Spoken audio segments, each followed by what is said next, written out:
13 اگست 1954 کی بات ہے۔ ریڈیو پاکستان سے پہلی مرتبہ پاکستان کا قومی ترانہ نشر ہوا، جس کے بول حفیظ جالندھری نے تحریر کیے، جبکہ دھن احمد غلام علی چھاگلا کی تیار کردہ تھی۔ قومی ترانے کی تیاری کا مرحلہ قیام پاکستان کے فوراً بعد ہی شروع ہو چکا تھا۔ معروف کتاب the national anthem of Pakistan کے مطابق 14 جنوری 1948 کو controller of broadcasting Z.A. Bukhari کے وزارت داخلہ کو ارسال کردہ نوٹ کے مطابق برطانوی موسیقار مسٹر جوزف ویلش نے ریڈیو پاکستان لاہور سینٹر میں ریکارڈ کردہ قومی ترانے کی پیانو کی دھن انہیں روانہ کی ہے۔ نوٹ میں تجویز پیش کی گئی کہ پاکستان میں مختلف زبانیں بولی جاتی ہیں، لہٰذا سورہ فاتحہ کو پاکستان کے قومی ترانے کے طور پر منظور کیا جائے۔ بحیثیت مسلمان قوم کے دل میں سورہ فاتحہ کا احترام بھی ہے اور اس سے ملک کے دانشور اور عام تعلیم یافتہ دونوں طبقے مطمئن ہوں گے۔ ساتھ ہی بخاری صاحب نے سورہ فاتحہ کا انگریزی ترجمہ بھی تحریر کیا۔ 9 فروری 1948 کو Z.A. بخاری کی پیش کردہ تجاویزات کا وزارت داخلہ کے اجلاس میں جائزہ لیا گیا اور مشترکہ فیصلے کے بعد سورہ فاتحہ کو قومی ترانے کی طرز پر اپنانے کی بجائے جوزف ویلش کی تیار کردہ دھن کی ریکارڈ کو سنا گیا، لیکن یہ دھن مسترد کر دی گئی اور فیصلہ کیا گیا کہ قومی ترانے کے لیے پاکستان کے نامور شعراء کی خدمات حاصل کی جائیں، جبکہ دھن کی تیاری کے لیے موسیقاروں کو پہلے ہی کہہ دیا گیا تھا۔ بعض لوگوں کا دعویٰ ہے کہ پاکستان کا پہلا قومی ترانہ جگن ناتھ آزاد نے تحریر کیا تھا، جس کی منظوری خود محمد علی جناح نے دی، لیکن ایسا نہیں تھا کیونکہ قومی ترانے کی تیاری کے موقع پر محمد علی جناح اس وقت کے دارالحکومت کراچی میں ہی موجود تھے۔ اگر جناح صاحب نے جگن ناتھ آزاد کے تحریر کردہ ترانے کو پاکستان کا قومی ترانہ قرار دیا ہوتا تو قومی ترانے کی تیاری کیوں کی جاتی؟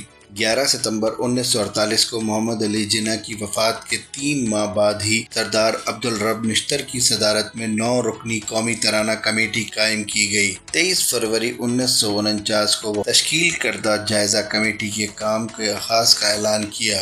اپریل 1950 میں وزیر اعظم لیاقت علی خان انگلستان تشریف لے گئے۔ 3 مئی 1949 کو روزنامہ ڈان کراچی کے مطابق لیاقت علی خان کی درخواست پر حکومت برطانیہ نے منتخب قومی ترانے کے لیے 500 پاؤنڈ انعام دینے کا اعلان بھی کیا۔ سلسلہ آگے بڑھا تو قومی ترانہ کمیٹی کو ملک کے گوشے گوشے سے اردو اور بنگالی زبان میں دھن اور ترانے موصول ہونا شروع ہو گئے۔ ماہرین کی کوشش تھی کہ منتخب کردہ ترانے میں معیار، نغمہ، زبان، بحر، دھن اور موسیقیت میں مسلم قوم کی روایت کا بھی خیال رکھا جائے۔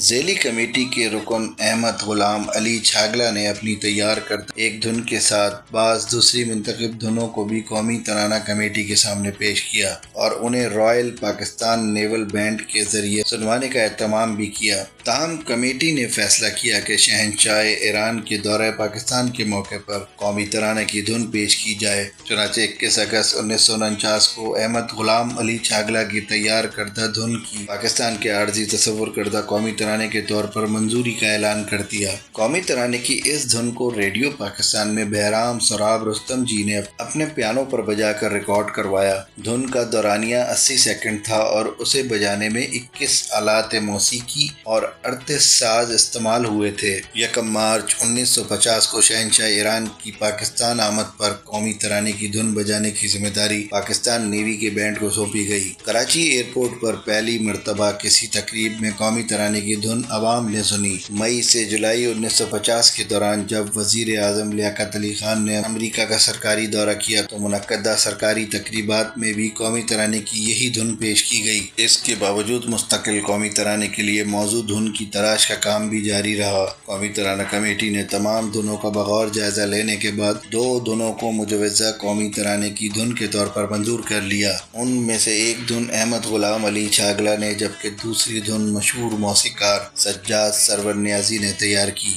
10 اگست 1950 کو قومی ترانہ کمیٹی نے احمد غلام علی چھاگلا کی دھن کو پاکستان کے مستقل قومی ترانے کی دھن کے طور پر منظور کر لیا، لیکن ابھی بھی کچھ کسر باقی تھی، کیونکہ قومی ترانہ کمیٹی نے محسوس کیا کہ عارضی قرار دی گئی دھن پر الفاظ بٹھانے کا عمل شعراء کے لیے دشواری کا باعث ہے۔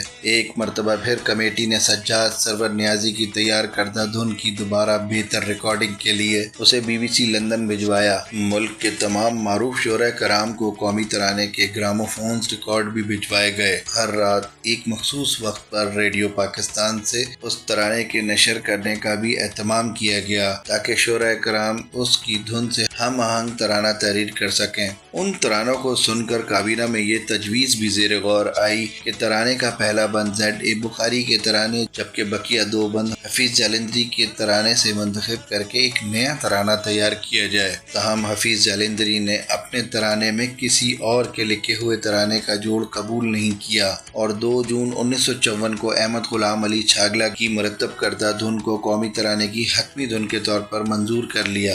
5 اگست 1954 کو کابینہ کے ایک اور اجلاس میں حفیظ جالندری کے تحریر کردہ ترانے کو بغیر کسی رد و بدل کے منظور کرنے کا اعلان کیا گیا۔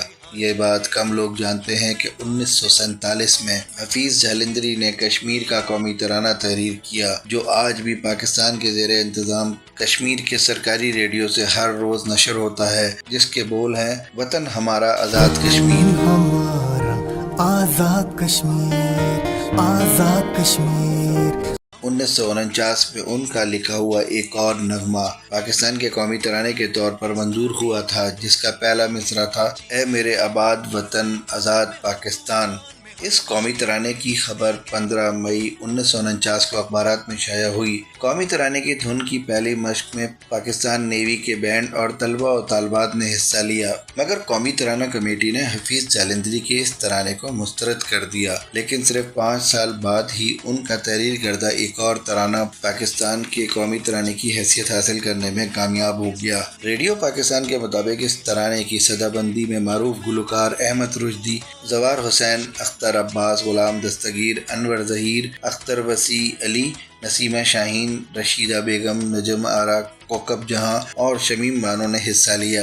دنیا بھر کے قومی ترانوں میں ایک خوبصورت قومی ترانے کا اضافہ ہو چکا تھا۔ یوں پاکستان کے قومی ترانے کی تیاری کا مرحلہ مکمل ہوا۔ ویڈیو کے بارے میں اپنی رائے کا اظہار کمنٹس میں کریں۔ شکریہ۔